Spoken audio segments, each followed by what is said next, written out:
Pushkin.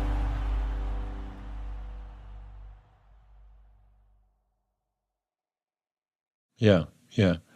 No, let's talk about the fascinating thing about the guy, Krieger, who goes from Germany to Arkansas. Yes, he does. To Fayetteville. Yes. I'm talking to a professor at Yale Law School, James Q. Whitman, about an all but forgotten figure named Heinrich Krieger. In the early 1930s, Krieger was a student in Dusseldorf, an intellectual, who set out for a semester abroad. We have no pictures of him, so we'll have to use our imaginations. A proper, upper-class European, waistcoat, little round glasses, bowler hat, in his briefcase, a battered copy of Nietzsche's Beyond Good and Evil. I'm guessing he's never been to America before. He takes a steamship from Hamburg to New Orleans, the SS Westmoreland, his heart beating furiously with a mixture of apprehension and excitement. He disembarks, takes a train north and west, and arrives in Fayetteville, Arkansas, rents a room in the house of a German professor named Gustav on Maple Street, right by the University of Arkansas School of Law. The law school was only 10 years old. Classes were held in the old chemistry building on campus. Today, Fayetteville has 100,000 people. Back then, it's just over 7,000. A dusty little place, a whole world away from Dusseldorf. Did the University of Arkansas Law School get a lot of overseas students in the 1930s? I don't think so. This is almost a comic notion that someone's coming from the cradle of European civilization to Fayetteville in the early 1930s. I mean, it's like the culture shock that poor man went through. I don't know how he ended up there. I truly don't. Yeah. And he goes there. How much time does he spend in? Just a year. I think he was an exchange student for a year. And he ends up writing, and you've read this book he wrote. Oh, yes. Yeah. And it's quite a good book if you accept its basic starting premise. Yeah. It's well done, So describe to us what he produces in his time in Fayetteville. Well, he produced a book called Race Law in America. Oh, I nearly forgot to mention. Herr Krieger is a Nazi. A serious one. My name is Malcolm Gladwell. You're listening to Hitler's Olympics, our series of the 1936 Berlin Games. Dorothy Thompson, Charles Sherrill, Avery Brundage, Jesse Owens, the main subjects of our series so far, were all Americans, trying to make sense of what was happening in Germany in the early days of the Nazi regime. The Olympics forced us to look at them, but the Germans were looking at us too.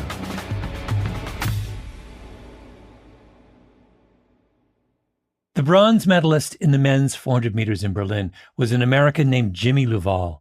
He went on to become a chemist at Stanford University. I happen to be somewhat obsessed with Jimmy Luval for a whole series of reasons that have nothing to do with his running career, but that's for another time. In 1988, Luval sits for a long interview about his experiences at the Olympics, and at one point, he describes what happened when the team first got to Germany. Well, we arrived eventually in Hamburg, disembarked.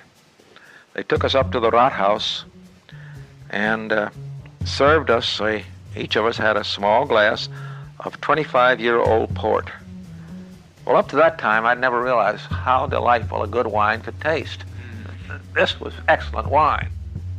The Germans saw all these Americans coming from across the ocean and welcomed them with open arms.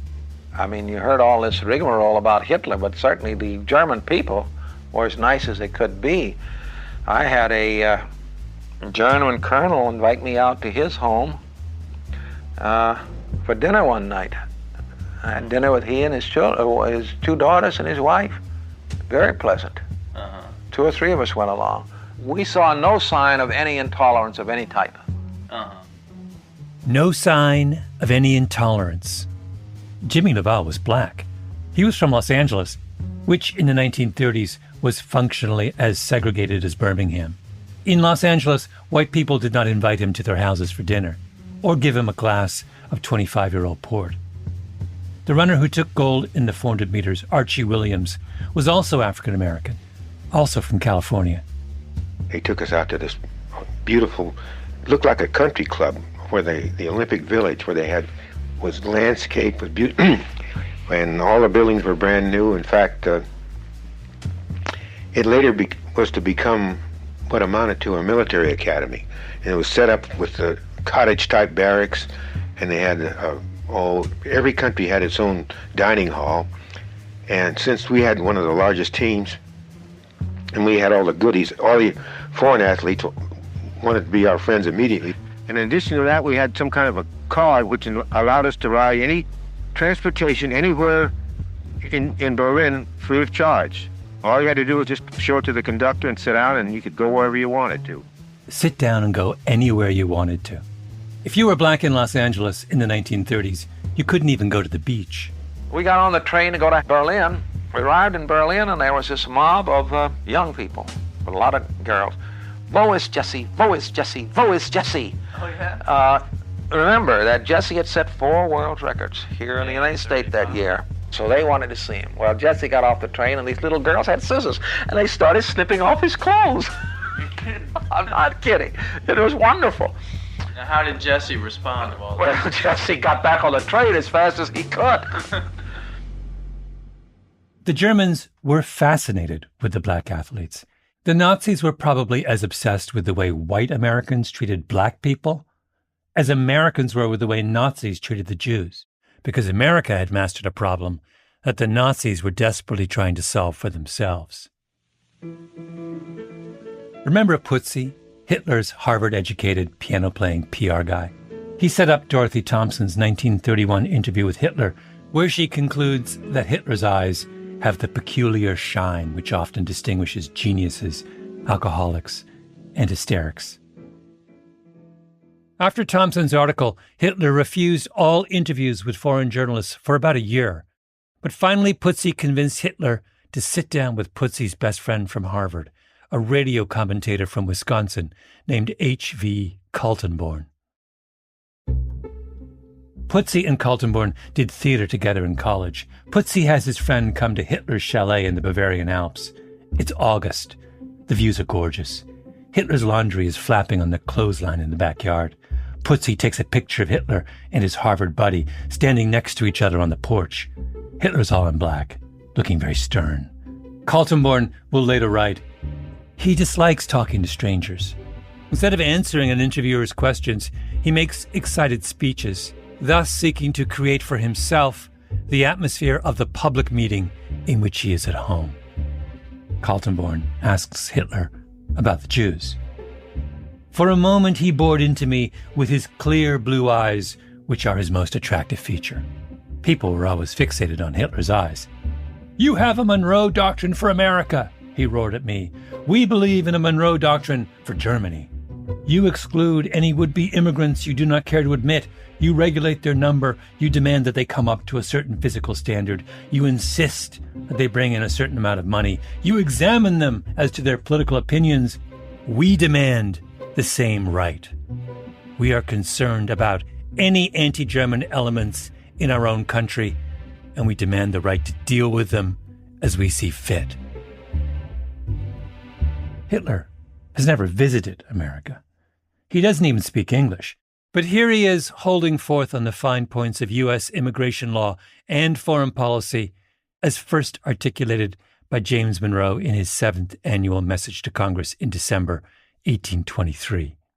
There's a project going on within Germany in the 30s to kind of find a legal basis for what they want to do with the Jews, right? An incredibly naive question would be, why would they bother to find legal basis? It's not a naive question. It's a crucial, well, it may be naive, but it's a question crucial for understanding what went on. Our Yale law professor, James Q. Whitman again. Part of the answer has to do with German culture much more broadly. Germans do tend to insist that things be properly legally codified, and that was even true of the Nazis. In 1932, when Kaltenborn and Hitler meet, the Nazis aren't yet at the stage where they've settled on mass murder as a solution to their Jewish problem. That's years away. They're still trying to figure out how to marginalize the Jews in a way that seems acceptable. The Nazis, it's important to remember, especially in the early years, had to run a state which was not entirely managed by Nazis. They had to have the German bureaucracy on their side. They had to do things that would appeal to people, most of whom were trained in law and would expect law to govern what was done through the Nazi program. So they looked to the U.S., where the Constitution promised its citizens equal protection under the laws, but where the laws made black people second-class citizens. The U.S. systematically oppressed a racial class, but the country was still respected around the world. So how exactly was the U.S. doing it? If you were a Nazi in Germany, this seemed like a really important question. It's like if you were a kid doing card tricks in your bedroom and your parents take you to a full-on magic show in Las Vegas and you watch the lady get cut in half. And you turn to your dad and you say, "Wait, what?" Which brings us back to Herr Krieger, our eager law student from Dusseldorf with his waistcoat and his little round glasses. Put yourself for a moment in his elegant handmade brogues. You're young and idealistic. You are really interested in helping out this grand national project to do the Jewish thing right. So where do you go for inspiration? Well, you don't spend a year at Harvard Law School. The Germans knew all about Harvard. Putzi went to Harvard. What could you learn from the brightest legal minds of Massachusetts? Not so much. You need to go somewhere where Americans had spent years working through the nitty-gritty of how to get away with marginalizing people. You need to go to the American South. Did Herr Krieger consider the University of Alabama Law School? Possibly. A logical choice given his agenda. Or maybe Ole Miss. In Oxford, Mississippi, they knew a thing or two. Definitely on the short list. He must have spent many long hours going over the pros and cons of each possible destination until one day, over schnapps in the Krieger family's elegant townhouse on Rothhauserstrasse, right on the Rhine promenade, young Krieger turns to Papa Krieger and says, "Vater, it is to be Fayetteville, Arkansas." And so it was. In Fayetteville, he learns from local politicians. He has long conversations with his law professors. After a year, he says, "Here is too much to master. I must stay longer in the United States of America." He moves to D.C. so he can do more research at the Library of Congress. Krieger writes up everything he's learned just in time. He came back to Germany, and it seems that the Justice Ministry in Berlin was looking for somebody who knew about American law. And somebody said, "Gee, I know this kid Krieger." And he was enlisted. Yeah. But one thing I couldn't figure out is, so the German legal establishment, as it sort of searches for ways to think about their version of a race problem, they must be they are generally aware of what's going on in the United States.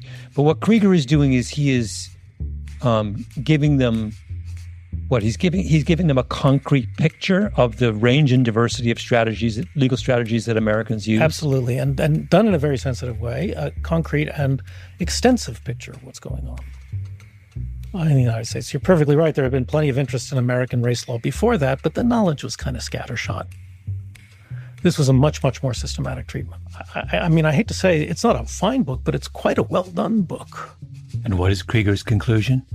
There is much, much more to American race law than anyone back home in Dusseldorf has realized.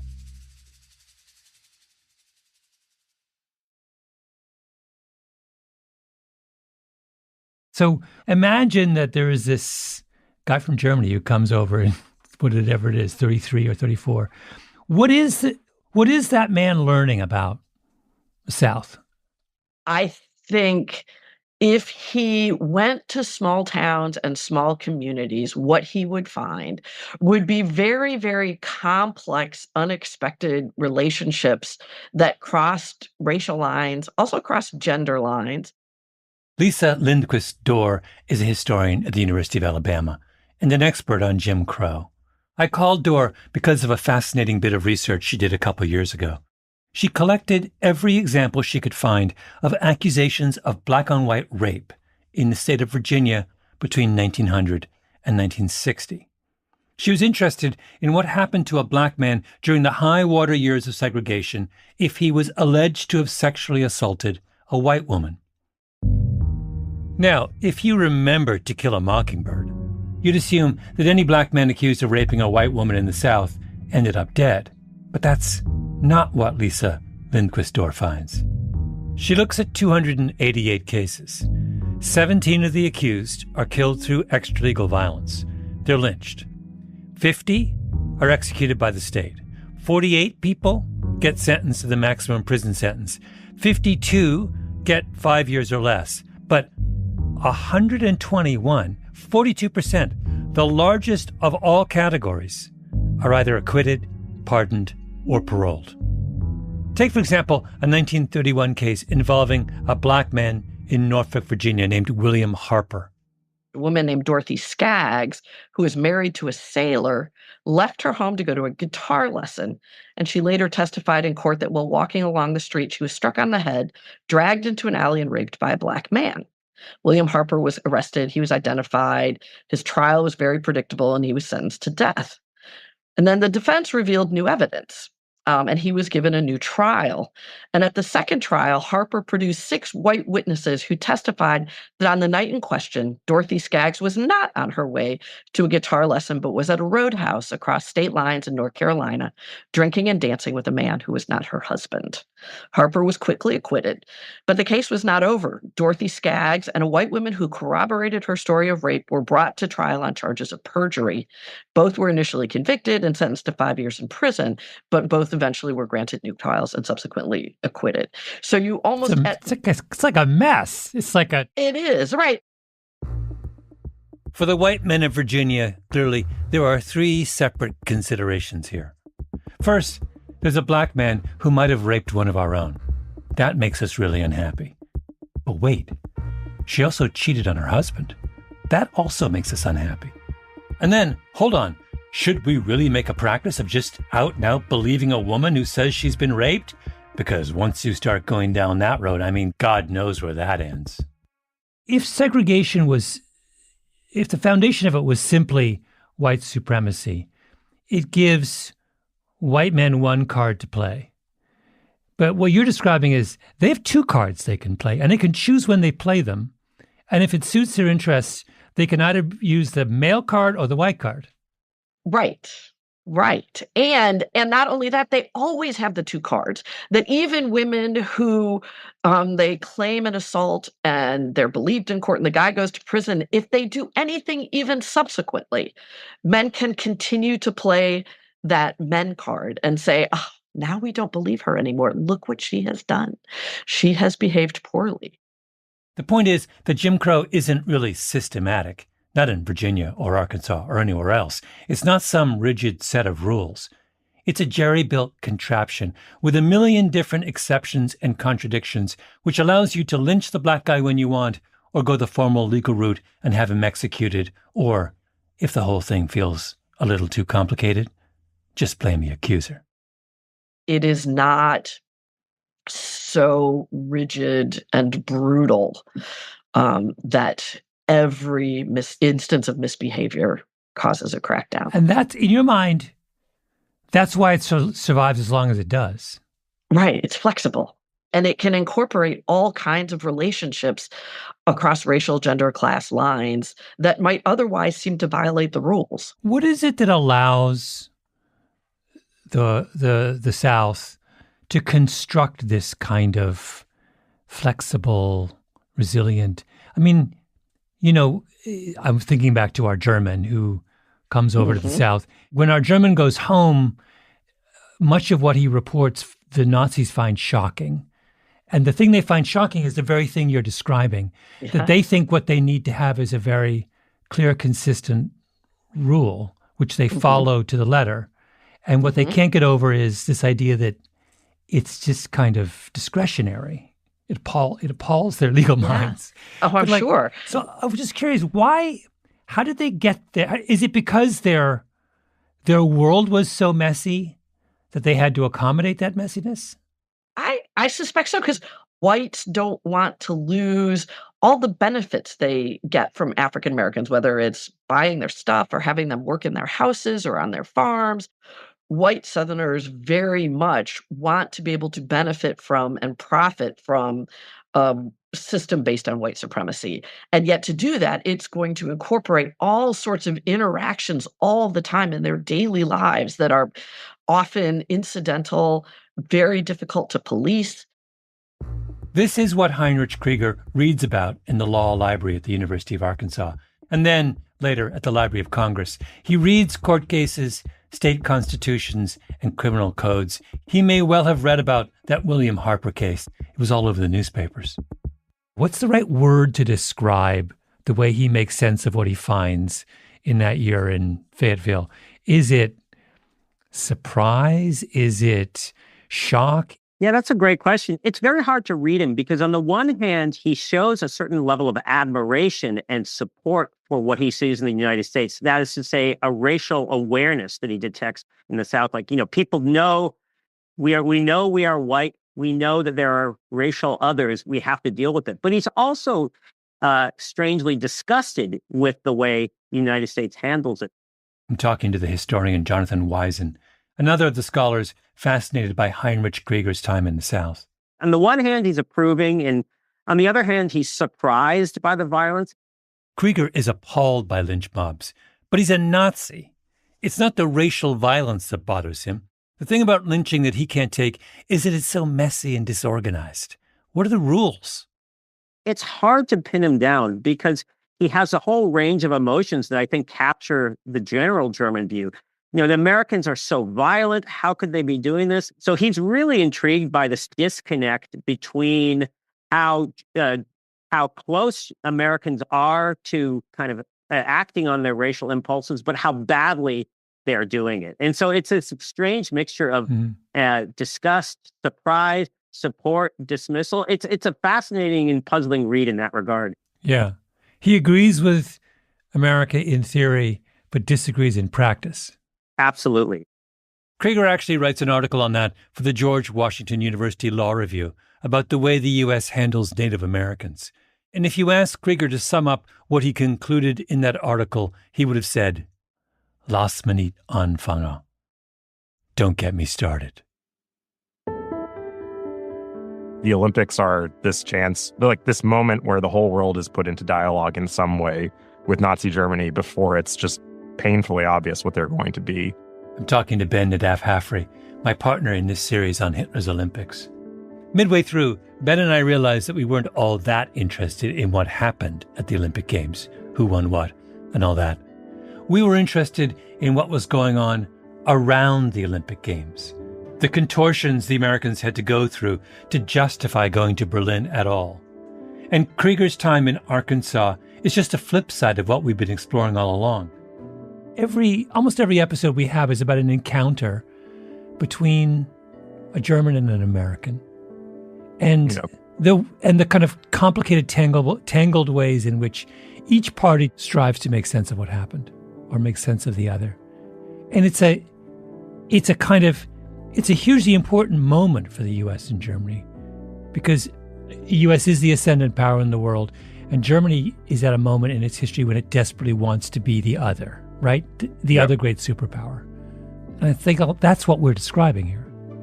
Yeah, I think that's true. And I think that the broader significance of that to me is the sort of implication of the Dorothy Thompson who goes Nazi question, which is that the wrong understanding and the popular understanding of World War II is that the Nazis kind of come out of nowhere and are this singular evil who then must be defeated, and then good triumphs, and that's that.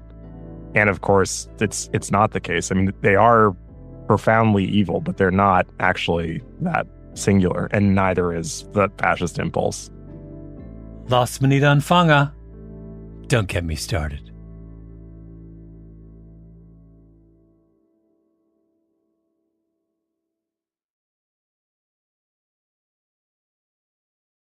The meeting is where? In Berlin? It's in Berlin. In Potsdam, actually. James Whitman. In the course of his research, he uncovered a transcript of a crucial conference held just outside Berlin in June of 1934. By that point, the Nazis have seized power and put out a big proposal, the Prussian Memorandum. It's all about how they want to handle the Jewish question. and all the country's biggest legal experts are gathering in Potsdam to try and figure out if and how they can translate those ideas into law. So the radicals were demanding bans on sexual relations between Jews and Aryans. It's one thing to say that, though, but how do you make that work in practice? Well, it was a tough question. You know what? It remains a tough question now. The Nazis were having, understandably, a great deal of difficulty determining who would count biologically as a Jew. It's worth emphasizing that they didn't know anything about genetics, right? There was a lot of concern that if there was racial mixing between Jews and Aryans, eventually the awful Jewish blood would come to the surface. There were others who thought that whatever the Jewish blood was, it would be swamped in any case if there wasn't very much of the mixing. But nobody really knew. The scientists who were involved complained that there's absolutely no physiological way of determining who's a Jew. Yeah. So the fundamental problem here is, how do I erect a legal system which seeks to, create a second-class status for Jews when I don't know what a Jew is? So who's thought about this issue? Well, of course, the Americans had. And Heinrich Krieger had just written it up in his recent book, Race Law in the United States. It would become Krieger's great contribution to Nazi ideology. He gave them a concrete understanding of the American way of prejudice, a legal understanding, something you could start from if you were interested in building a whole new system of racism from scratch.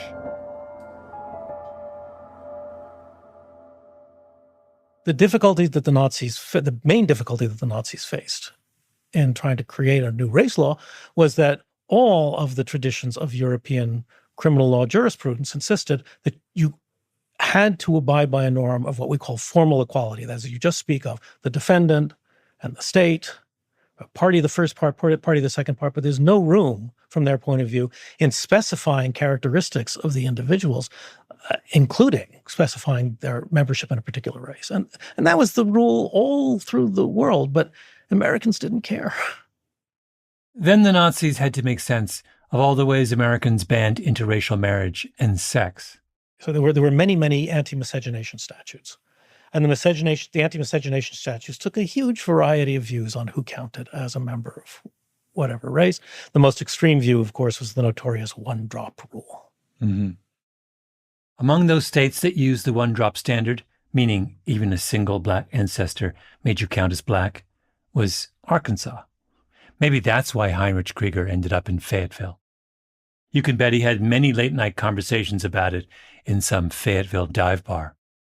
In states where there was no one-drop rule, well, there was just a very un-Teutonic patchwork of laws. But the others just came up with a huge variety of, as the Nazis said, politically determined judgments about who was going to count. What's more, and very interestingly to the radical Nazis, the question was effectively left to a kind of judicial discretion. Somebody appears in court and the question is, does everybody regard this person as black or does this person kind of look that way to me? And that seemed extremely appealing to the radical Nazis. Mm-hmm. Mm-hmm. Just cut the whole knot by making a political decision on the spot. Yeah. So they're kind of liberated by American indifference to legal formalities on this question. As many Europeans who come to study in this country still are. Yeah. Think about all the crucial meetings that led to the American decision to send athletes to the Games. Charles Sherrill goes to Vienna and convinces the German delegation to commit, in principle, to including Jews on their team. Then, when it seems like the Germans might not be keeping their word, Avery Brundage goes over to visit them, and the Nazis convince him that what they're doing to Jewish athletes is no big deal. Then Sherrill goes back to see the Nazis a second time and brokers the grand bargain. Just put this half-Jewish fencer, Helene Mayer, on your Olympic team, and everything will be fine. Jesse Owens decides to go to the Games and gets hugged on the field by his German competitor, Lutz Long, and builds a myth out of it. We understand what is motivating all of them. Brundage wants a seat on the International Olympic Committee. Cheryl is surfing the endless waves of his own ego. Jesse Owens is trying to justify his decision to go to the games. But what of the Nazis on the other side of the table? The easiest answer is that they're con men. They played the Americans for a song.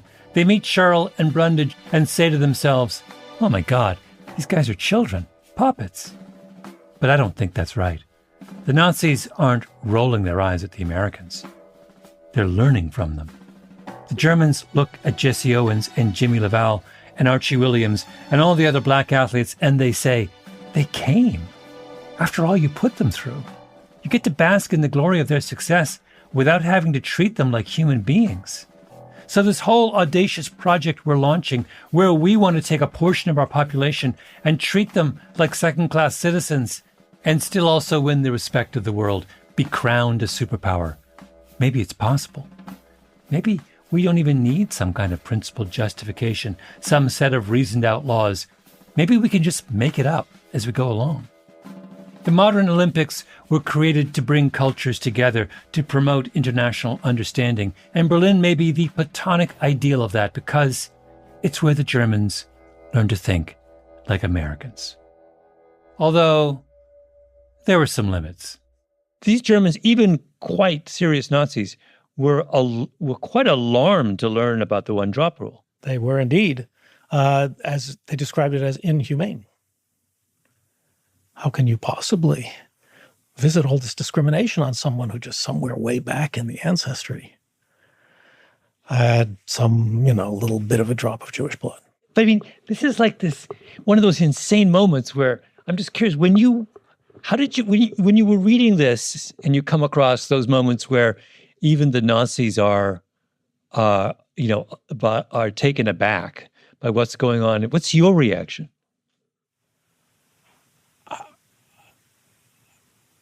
My reaction was, well, good Lord. I mean, who would have imagined that there was American racism that went too far for Nazis? And where do you suppose Heinrich Krieger goes after he's done with his mission to the American South? South Africa, to study apartheid. Heinrich Krieger reminds us that you can't tell the story of the 1936 Olympics by focusing just on the 1936 Olympics. That's what Ben and I started to understand. You have to broaden the lens. And in our next episode, we turn the clock back to 1932 and ask the same questions we've been asking of Berlin about the games that came before Berlin. A little thought experiment that will take us to Los Angeles for a drive down Olympic Boulevard.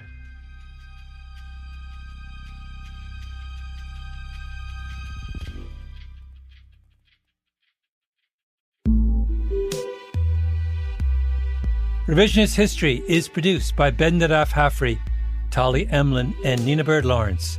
Our editor is Sarah Nix, fact-checking by Arthur Gompertz and J.L. Goldfein. Original scoring by Louis Scarra, mastering by Sarah Bruguer and Jake Korski, engineering by Nina Bird Lawrence. Our executive producer is Jacob Smith. Special thanks to Karen Shakurji, Laura Walker, and Sabina Schmidt. I'm Malcolm Gladwell.